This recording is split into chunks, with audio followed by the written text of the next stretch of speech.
series. This is about a young man that's a former Mexican gang member. What do you do when the world you're born into feels more like a prison than a promise? When love is violent, trust is shattered, and survival starts before you can even learn to dream? This isn't a movie. This isn't fiction. This is the true story of a young man from a broken home who became an alcoholic at the age of 8 years old, joined a gang for love, sold drugs for survival, and served the devil out of desperation until Jesus met him at the edge of death and gave him a new life. This is not just a testimony.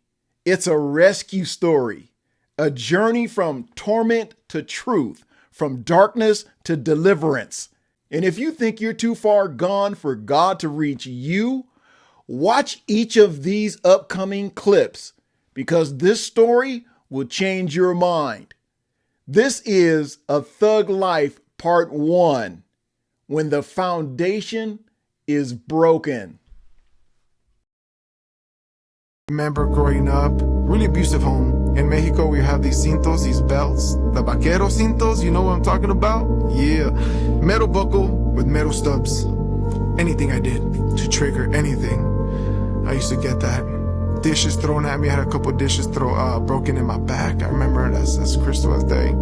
Things like that because of her anger. So the spirit of anger, of defeat, of grieving, right? Not being able to move forward and not knowing Christ at that moment. She grew up Catholic. I went to a Catholic church twice. I just remember, going and seeking God, and for what I knew who was God. And having no peace, having no rest, at home. And it came to a stage where my mom would party in and out. That was the only way that she found temporary relief. And we'll have parties every weekend. She would come home from work 6, 7 p.m., 5 sometimes. I'll get out of school. Back in the day when school used to get off at 1:15 p.m., not 3:10. And then third grade, key to the house. Second grade, key to the house. Walking home, I lived right in front of the school. The crosswalk lady used to just, watch me go inside the house and just wait for my mom. I remember my mom used to come home from work, and I eat once a day. I eat whatever's at school, and then she'll bring me a meal from the restaurant, which was her meal, so she wouldn't even eat, just so I can eat.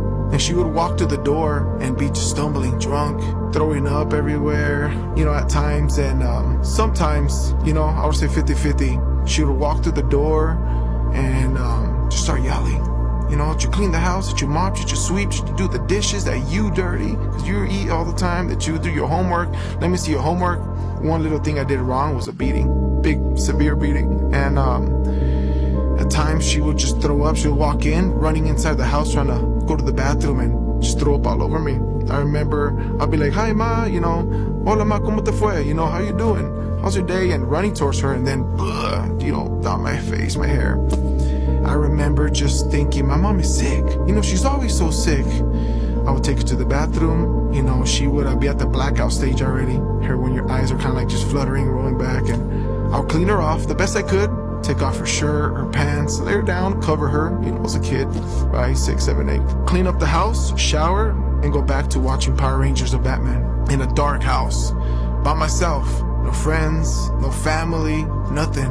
Just myself. And I just... most positive thing I can think, oh, she's sick, I hope she gets better, it's okay, we're gonna go play sometime, we're gonna hang out. It happened occasionally when she was sober.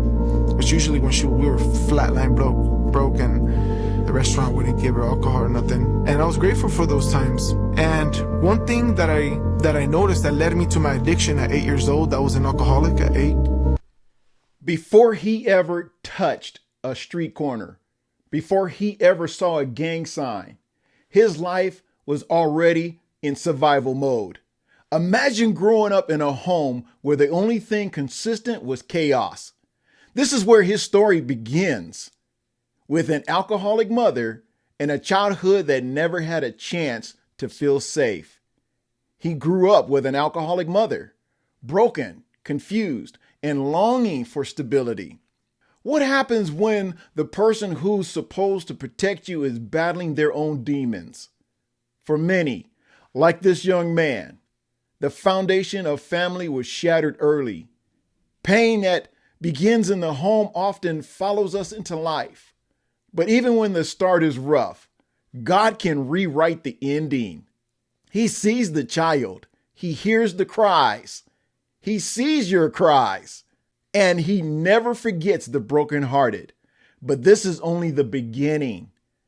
As broken as his foundation was, the cracks were about to go deeper, and the enemy was waiting to move in.